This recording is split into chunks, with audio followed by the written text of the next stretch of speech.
Hey everyone, welcome to part 1 of making a granny square. So I wanted to show you how to make this granny square. So this is 4 inches by 4 inches, and I'm going to break this up into segments. So this first segment we're going to learn how to do the first foundation chain, and then we're going to do row 1.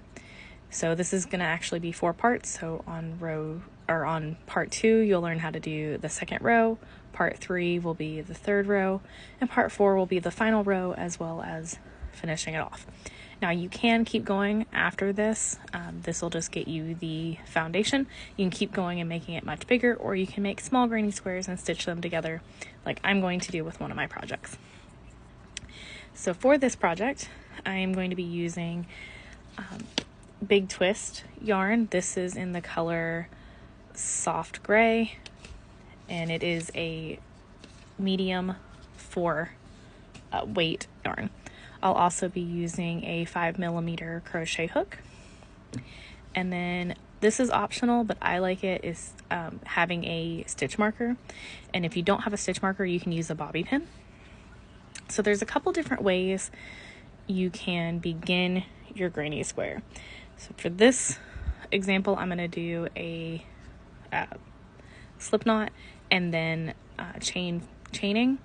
So there is a more in-depth video on both of those if you want a refresher. But you can also do a granny square starting with a magic circle, and I'll do a video on that at a later date. But to begin, you're going to do a slip knot and chain 4.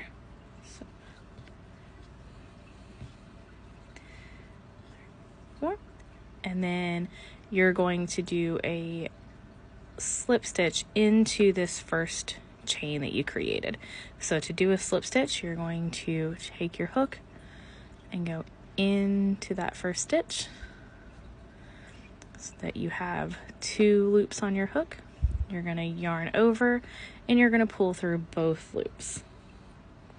So once you do this, it's going to look like you have a knot. And struggling to see my yarn. There we go. Okay. So it looks like a knot, right? But this is exactly what you want. So on your next row, or this completes the foundation row. So for row 1, you're going to chain 2.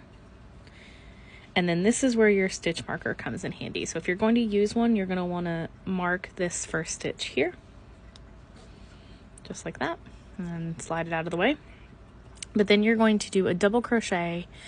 And what I find helps is if you pull on this just a little bit to open that hole up in the center a little bit so you can see where your double crochet is supposed to be. So you're going to yarn over, slip into that hole here. So it looks like you have that knot right on your hook. You're going to yarn over, pull through the circle. So you have 3 loops on your hook. Yarn over, pull through 2, yarn over, pull through 2. So this chain 2 counts as your first double crochet. This is your second, and then you're going to do a third one. And then after you finish this third double crochet, you're going to chain 1. I'm not sure why I'm struggling with my camera angle today, but I'm having trouble seeing my work. All right. So then you're going to do 3 more double crochet into that same loop.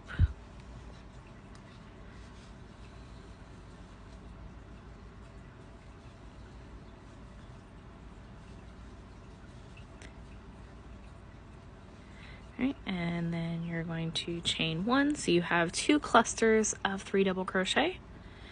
You're going to do 3 more double crochet.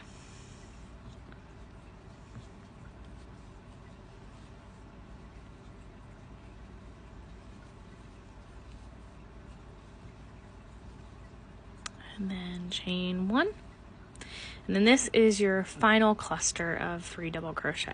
So.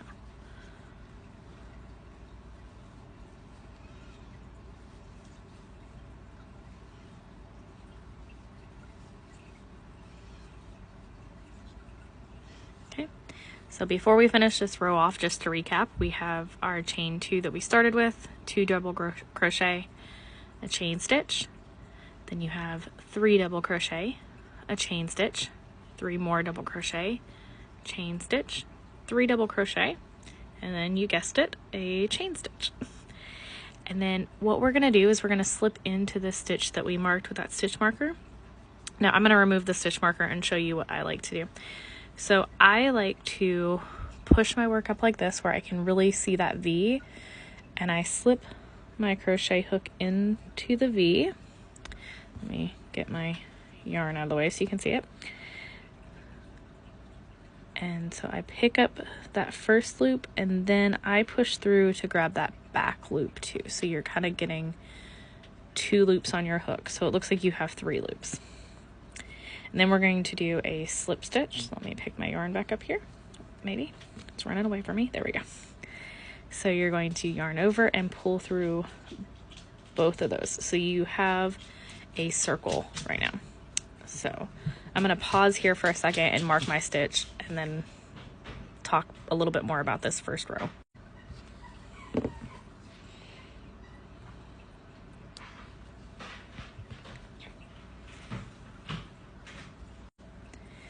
Alright, so I also use my stitch marker to mark the loop I'm working on if I am going to set my work down, because then you can't accidentally grab this loop and undo it, which is very nice.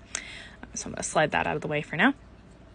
But this is your first row. So this is what you should see. You should see 4 clusters of 3. So you've got your 2 chains and then your 2 double crochet, your chain, your double crochets, and your chains in between each one.